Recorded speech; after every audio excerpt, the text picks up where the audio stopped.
حدیث کی راضی رسول اللہ صلی اللہ علیہ وسلم نے چاہتا پوسو کو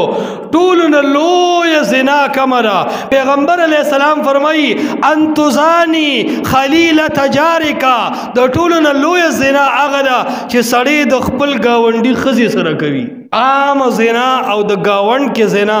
دا دے لوی فرق دے لس چند حدیث کی راضی چه دا دے فرق زیاد تھے د گاونډي نه غلا د گاونډي سره ګړکفي او د گاونډي د کور سره زنا دا په لس چند د عامو زناګانو نه بدتره ده اسلام داسې د عفت او د پاک دامنې دین دی چې تا ته وایي ستا گاونډ او ستا معاشره سمه کا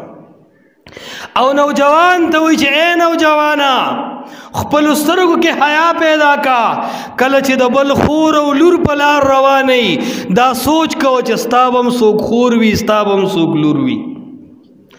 او دیو جن علامہ ابن قیم رحمت اللہ علیہ وی چې کله ته په لار روانې او یو جنې ولیدې او ستا د روب او دبدبې د وجنا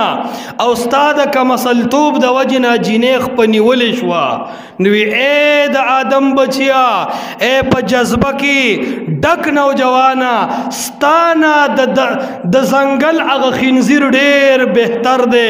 که د هغه په لار کې راشي ښځه لار نه بدلی تو خود خنزیر او د شر مخنوم زیاد گنده شوی چې ستا د لاسا یو مسلمان جنې په لار نشتلی